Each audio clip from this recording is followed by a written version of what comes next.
Round series রাইজারের লাইটের পয়েন্টটাকে cutting করার জন্য এখানে একটা ফর্মা বানিয়ে নিচ্ছি। ফর্মা বানানোর জন্য সমান একটা পাথরের উপর রাইজারটাকে পাতিয়ে 3 সাইডে পাথর দিয়ে উডফিল আটা দিয়ে শক্ত করে পেস্টিং করে দিয়েছিলাম, যাতে রাইজারটা কাটিং করার সময় নড়াচড়া না করে।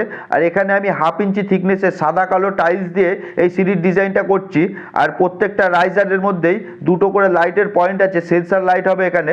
আর এই ফর্মাটাকে বানিয়ে নেওয়ার পরে বালির ওপরে দিয়ে সমান করে বসিয়ে নিয়েছিলাম, যাতে কাটিং করার সময় ফর্মাটা ভেঙে না যায়। তো এখানে ফর্মাটাকে আমার সেট করা হয়ে গেছে। এবার আমি 37 mm এর কোরবিট দিয়ে এই লাইটের পয়েন্টগুলোকে কাটিং করব। প্রত্যেকটা সিঁড়ির রাইজারে এই লাইটের পয়েন্ট আছে, আর লাইটগুলো সেন্সার লাইট হবে। তো পরপর সব পিসগুলোকেই পাতিয়ে দিয়ে এই কোরবিট দিয়ে আমি ফুটোগুলোকে করে নিয়েছিলাম। আর এই ফর্মার ভিডিওটা তোমাদের কেমন লেগেছে কমেন্টে জানাতে কিন্তু ভুলবে না। আর যদি আমার এই ভিডিওটা তোমাদের ভালো লাগে, লাইক কমেন্ট আর বন্ধুদের সাথে শেয়ার করে দেবে। আর এরকমই নতুন নতুন ভিডিও পাওয়ার জন্য আমার এই চ্যানেলটাকে ফলো করে নাও, যাতে সব ভিডিওগুলো সবার আগে তোমাদের কাছে পৌঁছে যায়।